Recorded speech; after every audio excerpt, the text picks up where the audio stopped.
ఒకటి ట్రంప్ ఒక వారం రోజుల క్రితం ఫ్రెంచ్ ప్రెసిడెంట్ని ఎలా తిట్టాడు ట్విట్టర్లో. నువ్వు కళ్ళజోళ్ళు వేసుకుంటావా, డార్క్ క్లాసెస్ వేసుకుంటావా, పిచ్చోడ్లాగా అబద్ధాల అలాగే అన్నాడు.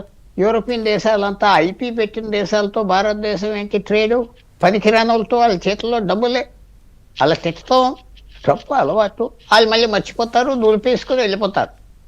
మనకి ట్రంప్తో తక్కువ మాట్లాడతాం, తక్కువ రియాక్షన్ చేసుకుంటే మనం ఉన్న ప్రజాస్వామ్యంలో నడుస్తుంది. ట్రంప్ అలా నరేంద్ర మోడీ గారు ప్రధానమంత్రిగా ఉంటారు, వెళ్ళిపోతారు. భారతదేశం ఉంటుంది కదా, ట్రంప్ ఉంటాడు పోతాడు, యుఎస్ ఉంటుంది కదా. అది మన గౌరవ ప్రకారంగా మాట్లాడకుండా ఈ ఏజ్ ఇలా గడిపేయాలి. ఆయన చాలా మంచి ఆయన పద్ధతి భారతదేశానికి డైరెక్ట్గా ఇండైరెక్ట్గా మంచి జరుగుతుంది కదా. అదెవరు చూడలేదు, ఏదో అన్నాడు, ఇలా ముక్కాడు. తర్వాత ఒక్కో పాయింట్కి వస్తాను. రష్యాతో ఏంటి మనకు స్నేహం? రష్యా క్లోజెస్ట్ స్నేహం చైనాతో ఒక్కసారి చెప్పిందా భారతదేశంతో సెటిల్ చేసుకొని? ఎందుకు చెప్పలేదు? భారతదేశం వీక్గా ఉంటేనే రష్యా చుట్టూరా తిరుగుతాం, అంతే. ఎందుకు చెప్పలేదు చెప్పండి? వాళ్ళు ఏ దేశం వాళ్ళ ఇంట్రెస్ట్ చూసుకుంటారు. నీకు రష్యాకి నాకు రష్యాకి సంబంధం ఏంటి? సంబంధం ఏమున్నది ప్రజల మధ్యన?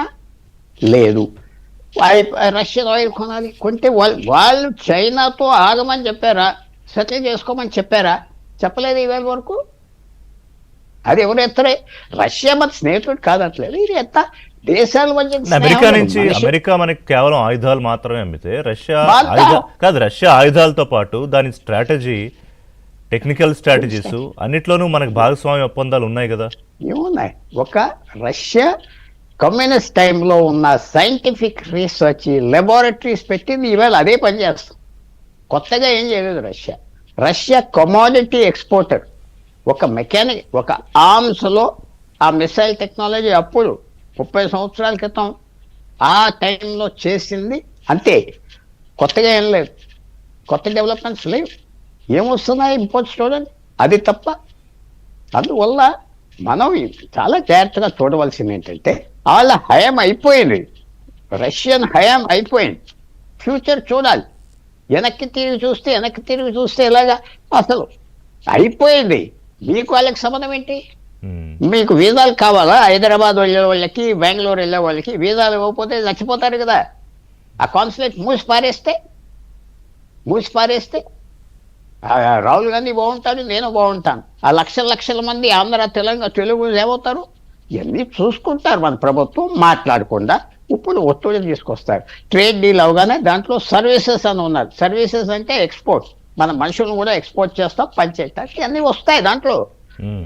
కొన్ని చెప్పే ఉంటాయి, కొన్ని చెప్పనే ఉంటాయి. రెండో మాట, ట్రంప్తో ఎవరైనా డైలాగ్ చేస్తారా? బుద్ధున్నవాడు ఎవరైనా చేస్తాడా? తిడతాడు, అందరు నవ్వుతారు, ప్రపంచం అంతా నవ్వుతారు. మళ్ళీ తిరిగి మనం తిడితే ఇంకా తిడతాడు. సో మాట్లాడుకున్నా ఉన్నందుకు ఆయనకి పెద్ద బుద్ధి వచ్చింది ఏంటంటే పట్టించుకోడు, మన లెక్క లేదు. సైకలాజికల్గా మనం చేశాం. కూడా పాయింట్.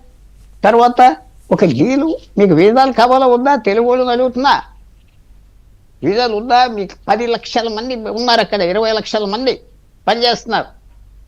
మీకు తెలియని వాళ్ళు మన అందరికి తెలుసు, మన సొంత వాళ్ళు ఉంటారు బయట.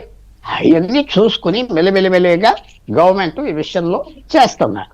ఈ గవర్నమెంట్ కాదు, మన్మోహన్ సింగ్ గవర్నమెంట్ విశేషంగా చేశారు కదా. మన్మోహన్ సింగ్ గవర్నమెంట్ ఏం తక్కువ చేశారు. తర్వాత ఇంకో పాయింట్ కూడా ఎవరు అంటున్నారు, అపోజిషన్ ఉండాలి. ఒక ప్రధానమంత్రి ఉండాలి, ముఖ్యమంత్రి ఉండాలి, ఒక మంత్రి ఉండాలి, ఒక ఎమ్మెల్యే ఉండాలి. అది ప్రజాస్వామ్యం, వన్ పార్టీ స్టేట్ కాదు కదా. తప్పకుండా విమర్శించాలి, విమర్శిస్తే జాగ్రత్తగా ఉంటారు. లేకపోతే అసలు ఎవరు పదవి కిరీటం పెట్టుకోగానే మనుషుల్లాగా ఉండరు, మీకు నాకు తెలుసు కదా.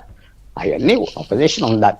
అది కాకుండా పార్లమెంట్ డిస్టర్బ్ చేశారు అంటున్నారు బీజేపీ. మీరు 2004 నుంచి 2014 వరకు ఏం చేశారు?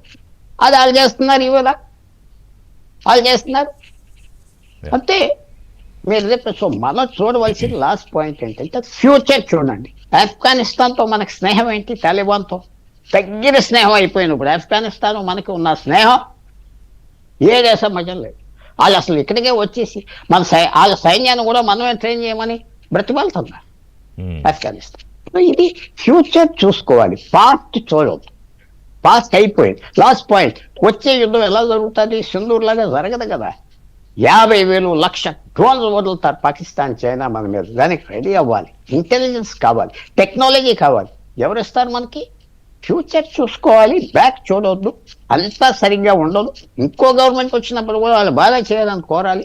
వ్యక్తితో గవర్నమెంట్కి సంబంధం లేదు. గవర్నమెంట్ ముందరికి వెళ్తా ఉంటుంది, భారతదేశం ముందరికి వెళ్తా ఉంటుంది. తులసిరెడ్డి గారు ఆత్మనిర్భర్ పక్కన పెట్టి సరిపోలా.